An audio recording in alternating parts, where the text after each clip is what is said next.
Zilla's Unwieldy Shadow, a critical retrospective of Roland Emmerich's Godzilla, 1998. The year 1998 was supposed to be a cinematic watershed, a moment when the King of the Monsters, a cultural icon born from the nuclear anxieties of post-war Japan, would finally receive the grand, Hollywood spectacle he deserved. Instead, what arrived with a tidal wave of hype and an unprecedented advertising budget was Roland Emmerich's Godzilla, a film that, for better or worse, stands as one of the most polarizing and fascinating blockbusters of the late 20th century. This wasn't just a movie, it was a cultural event, a reimagining so radical it fundamentally alienated both critics and the core fanbase, yet simultaneously proved a powerful demonstration of what a pre-internet age marketing machine could achieve. The project itself was ambitious from the start. Following the financial success of Stargate and Independence Day, Emmerich and producer Dean Devlin had cemented their reputation as masters of the disaster porn genre, films where spectacle, destruction, and a healthy dose of improbable heroism overshadowed intricate plotting or deep character development. They took the reins from a long-stalled production hell that had seen directors like Jan de Bont and various writers attached, promising a fresh, modern take. Their vision was clear: eschew the suitmation and moral weight of the Toho originals for a sleek, CGI-driven creature feature that felt more like a Jurassic Park sequel with a military bent than a traditional kaiju flick. The creature's design, which remains perhaps the most contentious element of the entire production, set the stage for the fan revolt. Emmerich and Devlin sought a monster that was fast, agile, and realistic. What they delivered was an iguana-like behemoth, a bipedal creature that looked perpetually hunched, possessing a prominent jaw, and, most crucially, a penchant for burrowing rather than lumbering. Nicknamed Zilla by Toho fans, this creature was a predatory animal, a mother seeking a secure place to lay its eggs, stripped of the original monster's symbolic gravitas as an unstoppable force of nature and a walking metaphor for nuclear fallout.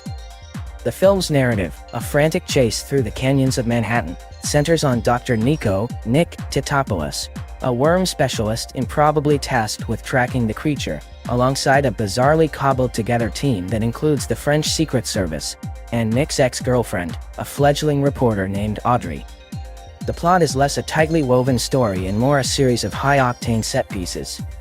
The monster's arrival is heralded by enormous footprints, fishing trawlers capsized with unnerving efficiency, and the subsequent flattening of iconic New York landmarks. It's in these destruction sequences that Emmerich's signature style truly shines, though not without criticism. The scale is undeniably massive. The camera weaves through city streets as the monster hunts, capturing a pervasive sense of urban chaos. However, the action often suffers from a lack of emotional grounding.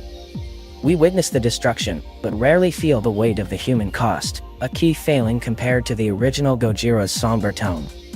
Instead, the film leans heavily on comic relief and broad archetypes: a cynical mayor, a hapless military general, and the aforementioned eccentric French agents. This tonal inconsistency is perhaps the film's greatest weakness. It attempts to be a serious monster movie while undercutting its tension with jarringly goofy humor. The second half of the movie, featuring the revelation of the creature's thousands of eggs nestled within Madison Square Garden, shifts gears entirely.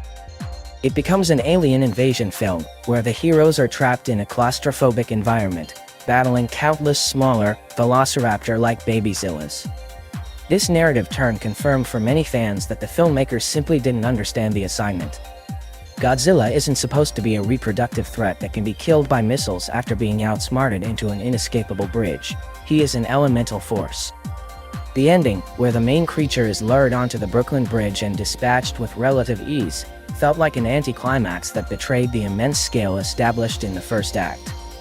Financially, the film was a massive success, grossing over $379 million worldwide against a daunting $130 million budget.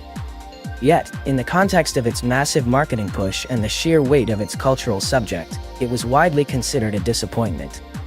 The initial promise of a trilogy dissolved, and a planned sequel was scrapped, replaced by an animated series that cleverly maintained continuity while offering more traditional monster action. The legacy of Godzilla is a complex, contradictory one. It's a textbook example of a film where style completely overwhelms substance. It is slickly produced, technically proficient, and full of spectacular visuals that hold up reasonably well, thanks to Emmerich's clear eye for spectacle. But it's also a movie that fundamentally misunderstood its source material, delivering a monster that felt less like a king and more like a glorified predator.